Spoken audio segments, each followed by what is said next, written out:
उस सतलोक में आप रहा करते थे। आप अपनी गलती के कारण यहाँ भवसागर में गिर गए। अब वापस चलो। अब जिस लोक में आप रह रहे हो ये लोक अच्छा नहीं है, या कोई प्राणी सुखी नहीं है। यहाँ का भगवान ये परमात्मा नहीं है, ये श्रेष्ठ आत्मा नहीं है। आपके ऊपर कितने कैर टूट रहे हैं, और जिसको तुम परमात्मा कहकर पुकारते रहते हो तुम्हें कोई राहत नहीं मिलती। जो परमात्मा है उसका आपको ज्ञान नहीं। वो परमात्मा कौन है? वो काशी में आए थे कबीर जुलाहा धानक। ये वो परमात्मा है जो सर्व सुखदाई हैं, सर्व पाप नाशक हैं, पूर्ण मोक्षदायक हैं। हम सबके जनक हैं, हम सबके पिता हैं। अपनों का अपनों को दुख होता है, अपनी संतान का माता पिता को कष्ट होता है यदि उन पर कोई आपत्ति आती है। हम यहाँ घोर कष्ट उठा रहे हैं, हमारे पिता बहुत दुख पा रहे हैं, और ये काल उस परमात्मा को सताना चाहता है हमें पीड़ित करके। पुण्यात्माओं, आपने ये अमर कथा कभी सुनी ही नहीं थी, इसलिए ये बातें ऐसी लगती हैं शीघ्र सी स्वीकार्य नहीं होती, क्योंकि आप बच्चे हो और ये ज्ञान उच्च सत्र का है। छोटे बच्चे माता पिता से कुछ वचन सुनते भी हैं तो उनकी बुद्धि ग्रहण नहीं करती शीघ्र सी। जिस दिन आपकी या समाप्त हो जाएगी, जैसे छोटे से बच्चे को वो कोई आकर के वस्तु उठा लेता है, जैसे पेन उठा लेता है और पूछता है कि पापा ये क्या है। पिताजी कहता है बेटा पेन है पेन। फिर कहता है फिर कहता पेन है बेटा पेन। वो कहता पेन है ऐसे कहता कहता वो उसको रख कर छोड़ जाता है और खेलने लग जाता है दूसरी वस्तुओं से। वो ये समझ नहीं पा रहा पिताजी कहना क्या चाह रहे हैं कि ये क्या चीज़ है। पिताजी तो बता ही रहे हैं कि पेन है। तो वो अभी उसकी बुद्धि इतनी बनी नहीं है कि उसको ग्रहण कर ले पिताजी क्या बता रहे हैं। और जब वो थोड़ा सा बड़ा हो जाता है, उसका माइंड विकसित हो जाता है, तो फिर उसको कहते बेटा पेन लाना उठा के। वो दौड़ा जाता है, दौड़ी जाती है बेटी है या बेटा, और उठा के ला के रख देता है।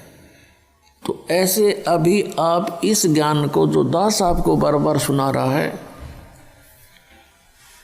इसको जल्दी से ग्रहण नहीं कर पाओगे, क्योंकि आप अभी बच्चे हो भक्ति मार्ग में। और जब आपकी यह मिट जाएगी, आपकी आंखों से आंसू बहा करेंगे कि हम कितने नालायक देखी तामरे, या सपने में भी सुख को नहीं, जागरण में तो होगा कहाँ से। हमने सुख ढूंढ लिया, सिनेमा देख लिया, गुटी ला ली, कार ले ली, कोठी ले ली, अंदर से ज्यों की तू आग लगी रहती है प्रत्येक प्राणी में। परमात्मा कहते ब्रह्मांड 2100 आग लगी है, और ये कृत्रिमबाजी सब ठगी है। काल ने ठग रखा तुम्हारे को, धोखा दे रखे। लेकिन यह आपका समझ में नहीं आती, क्योंकि भांग गणी प्यार रखी इसने। कबीर साहब कहते हैं कबीर ये माया अटपटी सब गट आन अड़ी, और किस किस न समझाऊं या कुएं भांग पड़ी। इस 21 ब्रह्मांड के कुएं में इस काल ने ये अज्ञान रूपी और झूठे, यहाँ लालच लोभ वाली झूठे सुख वाली भांग प्या रखी है आपको, और ये नशा घना हो गया। हमें बिल्कुल भी ज्ञान नहीं, इतना जरा सा भी नॉलेज नहीं है अध्यात्म मार्ग का, नहीं तो हम इस अनमोल मनुष्य जीवन को यूँ बर्बाद नहीं कर सकते। जैसे आप देख रहे हो, हम देखते हैं जिनको बहुत बड़े आदमी हैं, हम बड़ा किसको मानते हैं कि किसी के पास कोई छोटी सी पोस्ट हो, कोई मंत्री बन गया, कोई प्रधानमंत्री, ये कोई सौदा ना है इसका इस भक्ति मार्ग में। ये तो एक गरीब व्यक्ति, निर्धन, रिक्शा चालक, मजदूर, कस्सी, किस बजाने वाला, किसान या और कोई भी शॉपकीपर, मजदूर छोटा सा भी, और वो इस नाम से जुड़ा हुआ है। प्रधानमंत्री, राष्ट्रपति तो उसका पासिंग भी को नहीं, कुछ भी सांग नहीं है जब आपका यो ज्ञान समझ में आओगा। कबीर साहब कहते, कबीर सब जग निर्धना धनवंता नहीं कोई, धनवंता सो जाड़ियाँ जिस पर राम नाम धन होई। तो हम इस धन से परिचित नहीं, हम यहाँ के इस झूठे धन से परिचित हैं और इसी में अपनी शानो शौकत बनाने में लगे रहते हैं। आप देखते हो माया जोड़ते जोड़ते कोठी बना ली, फैक्ट्री लगा ली, मृत्यु होगी 1 सेकंड में। अब वह फैक्ट्री, वो कोठी उसका के काम आई, वो गधा बन के कुमार के जुड़ गया। ये बातें बच्चों याद रखनी पड़ेगी। क्या बताते हैं परमात्मा के कोट जन्म तन भर मत हो गए, कुछ ना हाथ लगा रे, कुकर सुकर खरबा बोरे, कौआ हंस बगारे। कोटि जन्म तू राजा की, ना मिटी न मन की आशा, और भिक्षुक होकर दर दर घूमया, ये मिला नहीं निर्गुण रासा। ये जो तत्व ज्ञान परमात्मा ने अब सार्वजनिक करने का आदेश दिया है, ये पहले गुप्त रखा था। गुप्त किस लिए रखा था? क्योंकि सतयुग, त्रेता, द्वापर में और कलयुग के फर्स्ट में ये प्राणी इतना दुखी नहीं होता जितना कलयुग के बीच में और लास्ट में होगा। उसमें क्यों होगा और पहले क्यों नहीं होता दुखी? क्योंकि सतयुग के अंदर उन पुण्यात्माओं को जन्म दिया जाता है जो पूर्व जन्म के बहुत ही अच्छे पुण्यकर्मी होते हैं। फिर उनको बार बार जन्म मिलते आता है। जो ज़्यादा कर्म खराब कर जाता है उस दौरान तो वो 84 लाख योनियों में चला जाता है। और उन दिनों में, उन युगों में ये प्राणी साधना अवश्य करता है, क्योंकि अच्छी आत्माएं कभी भी भगवान की भक्ति बिना किसी भी युग में वो रह नहीं सकते। और पुण्यात्माओं, जैसे ये कलयुग चल रहा है, इस कलयुग की ये बिचली पीढ़ी आ गई। परमात्मा इसे दयालु हैं कि अब ये पूरे विश्व में अपनी प्यारी आत्माओं को, अपने बच्चों को पूरे, चाहे वो किसी भी योनि से दोबारा मनुष्य जीवन भी प्राप्त करेंगे अभी तुरंत, परमात्मा की वाणी जगह जगह गूंजेगी। मालिक ने ऐसे इंस्ट्रूमेंट बनवा दिए ना, ये आदमी की बुद्धि की सतर के इंस्ट्रूमेंट है जो कंप्यूटर तक बना लिए, इंटरनेट लगा दिए, मोबाइल बना दिए, इसमें टेप भी अंदर, रिकॉर्डर भी अंदर, और बातचीत कर लो बाहर से वो भी अंदर। ये मनुष्य यही था सतयुग से लेकर आज तक, और इस पर ढंग से पेचकस नहीं बना था, ना कोई ऐसा कोई साधन था कृषि का।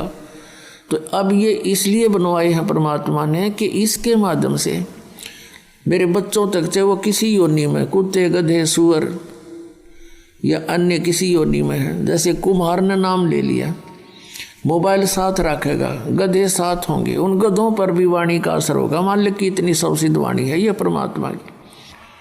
किसान हल जोतता है और बैलों के साथ घूम रहा है, जेब में मोबाइल है, परमात्मा की वाणी सुन रहा है, क्योंकि सुने बिना आत्मा रह ही नहीं सकती। या मंत्र लाओगा या अपनी परमात्मा की वचन सुनेगा तो उन बैलों पर भी असर होगा। उनकी प्रारब्ध कर्म पूरा होते ही उनके बहुत से पाप कर्म इस वाणी से निर्मल हो जाएंगे और उनको मनुष्य जीवन मिलेगा। तो इस प्रकार पूरे विश्व में परमात्मा एक बार सभी प्राणियों पर रहम करेगा। और जो अच्छी आत्मा है वो तो पार हो ही जाएंगी, क्योंकि उनको ज्ञान सुनेगा, उनका वो तो सिर धड़की बाजी ला देंगे। जैसे पहले पिछले इतिहास देख लो, गोपीचंद और भर्तृहरि दोनों राजा थे। परमात्मा प्राप्ति के लिए गोरखनाथ जी से उपदेश लिया और जो भी आज्ञा दी उस गुरु ने, और जिस सत्र का वो गुरु था, और उन्होंने जो उससे प्राप्त किया, जो आज्ञा मिली, वो सिर धड़की बाजी ला दी।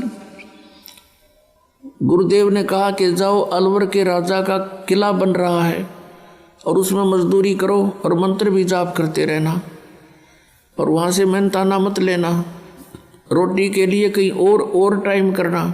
अब जो आज्ञा गुरुदेव। उन्होंने जिसने भगवान पाना, फिर बकवादों की कहाँ कसर रहेगी, कुछ आवश्यकता रहेगी, अगर मगर कहाँ रह गया फिर उसके मन में। या तो भगवान चाहते नहीं तुम। कोई कहता है जी बीड़ी ना छूटे, कोई नो कहे जी यूँ तब यूँ नियम तो मेरे पर ना पुग गए, फिर तो तू ड्रामा कर रहे हो भाई। फिर भगवान पाने के लिए तो समर्पित होना पड़ेगा अरे इन महापुरुषों की तरह। लेकिन उन वो वस्तु भी ना मिले, तुमने वो मिलने जा रही है। तो 12 वर्ष तक अलवर के किले में उन्होंने मजदूरी करी और मंत्र जाप करते रहे।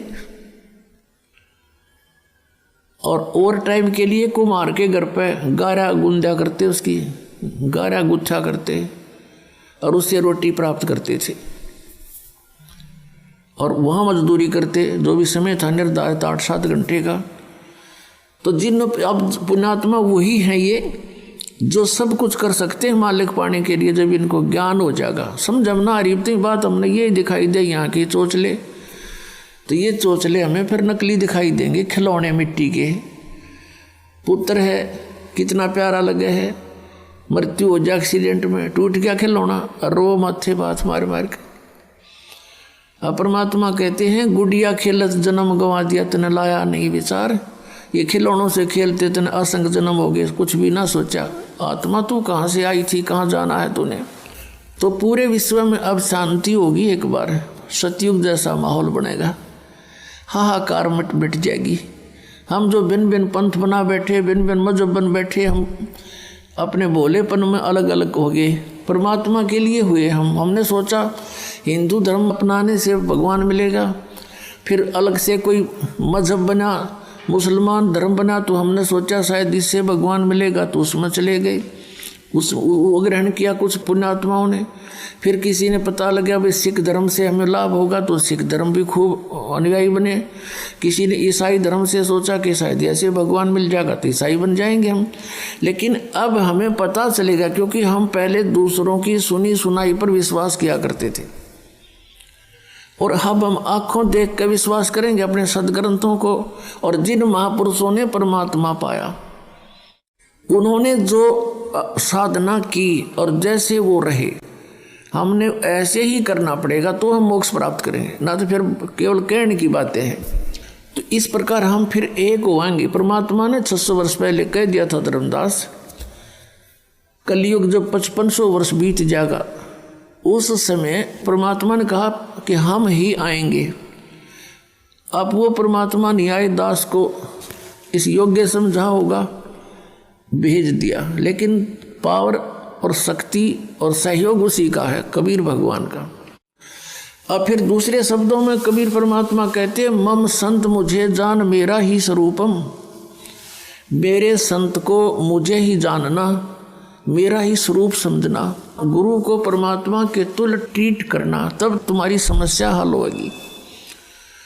भले ही जैसे गुरु जी परमात्मा नहीं है, लेकिन आप जी ने गुरु जी को एज ए गॉड ट्रीट करना पड़ेगा, तब आपका समाधान हो सकेगा, नहीं तो नहीं होगा। जैसे एक गणित का प्रश्न होता है ब्याज का, ऋण का, तो उसमें मूलधन ज्ञात करना होता है,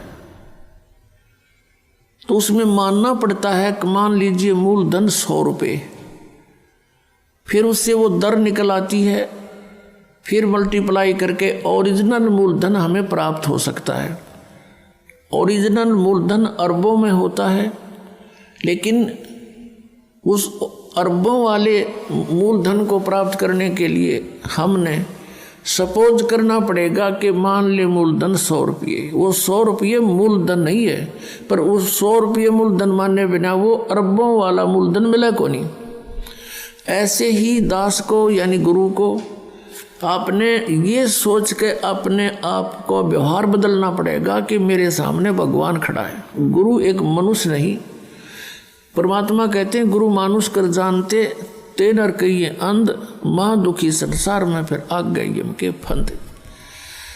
गुरु को मानुष जोगने अर्प करे चरणामृत को पान, वो चरण धो धो पीवारू मानुष गिने, ते नर नर कह जावेंगे युग युग होवे समान। ते भक्ति भी कर रहे हैं। अब ये मर्यादाएं आपने अपनानी पड़ेंगी, अपना व्यवहार बदलना पड़ेगा, अपना स्वभाव बदलना पड़ेगा, आधीनी में आना पड़ेगा। हमने आधीनी बिना भगवान नहीं मिले। हम अभिमान कितना कर सकते हैं, किस चीज़ का कर सकते हैं? अगर शरीर का करते हैं, उच्च जाति का करते हैं, शरीर में 1 मिनट में अधरंग मार दिया, पड़ा पड़ा बांगा मुँह हो जा, मुँह में माखी बड़े और लगने, हाथ से हटा भी नहीं सकता। बता इसका क्या अभिमान करे प्राणी। आज उच्च जाति में है, कल मृत्यु हो गया, गधा बन गया, वह जाति के काम दिया उस जाति और मजहब ने। तो हमने हर तरह से अपने इस मन के जो पर हैं बकवाद करने के, ये सब काटने पड़ेंगे, इनको ठीक करना पड़ेगा। तो ये ज्ञान से होगा। तो जब हम गुरुजी को एज ए गॉड ट्रीट करेंगे, अब जिन्होंने परमात्मा पाना है वो अच्छे विद्यार्थी होते हैं। अच्छे विद्यार्थी अपने स्कूल के विद्यालय के टीचर के साथ भी बहुत अच्छा ही व्यवहार करते हैं, और जो निकम्मे होते हैं वो तो फिर स्वभाव उनका खराब होता है, फिर लास्ट में वो शिक्षा प्राप्त नहीं कर पाते हैं, फिर मजदूर लगते हैं, आजीवन दुख पाते हैं। तो यहाँ बताया कि इस प्रकार हम जब रहेंगे, गुरुजी को ये मानकर बैठे कि यहाँ मानलेश दास के स्थान पर और कबीर परमात्मा आ जा, जो भगवान है हमारे सबके पिता, तो आप कैसे व्यवहार करोगे? ये थोड़ी सी सोचने की बात है, क्योंकि हम परमात्मा के लिए चले हैं और परमात्मा को पाने के लिए परमात्मा के साथ हमें एक डील भी करना सीखना पड़ेगा। क्योंकि हम डील ठीक ना करके तो वहाँ से यहाँ गिर गए, और अब भी हमारा ऐसे ही व्यवहार हुआ तो भगवान कैसे एक्सेप्ट करेगा अपने को? आज्ञा का पालन हो, नम्रता हो, गुरु के अंदर कोई दोष दिखाई नहीं देना चाहिए किसी भी प्रकार से। आप कितने समझदार हो सकते हो, आप कितनी बुद्धि रख सकते हो, आपको अपने का नहीं पता कल क्या हो जाएगा, और दूसरे के विषय में हम सोचते हैं, तो ये हमारी नालायकी है। तो इस प्रकार अपने अंतःकरण के इस जो विचार हैं इनको भी हमने शुद्ध करना। ये शुद्ध कैसे होंगे? जब तक आप गुरु जी को परमात्मा के तुल नहीं देखोगे तो सफल नहीं हो पाओगे। तो ये नियम है कुछ।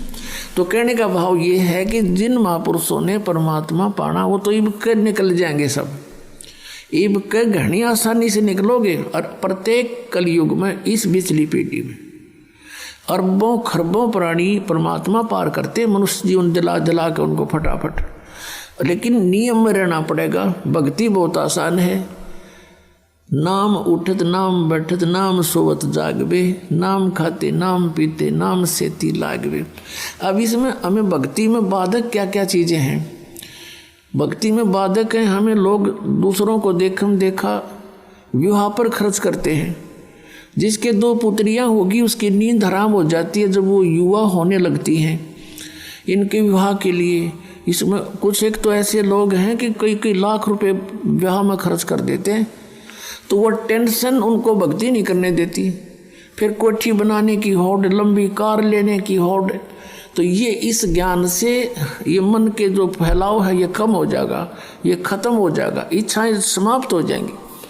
और बेटी का विवाह, बेटों का विवाह हमने बहुत सिंपल वे से करना चाहिए। पुण्यात्माओं, यदि आपने इस मार्ग पर सफल होना है, दास के एक एक वचन पर लक्ष्मण रेखा समझ कर आपने कार्य करना पड़ेगा। और फिर आप पार ना हो, गारंटी देता दास लिखवा के ले लो मुझसे, इतना आसानी से पार।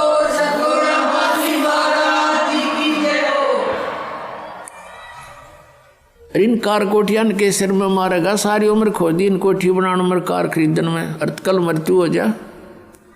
गधा बना फिर कुत्ता बन के अंडे सैर से पट्टे करता। तो ये हमने ज्ञान नहीं था, हम देखा लाएंगे। अब बच्चा जो है बचपन से कोई बुराई नहीं करता।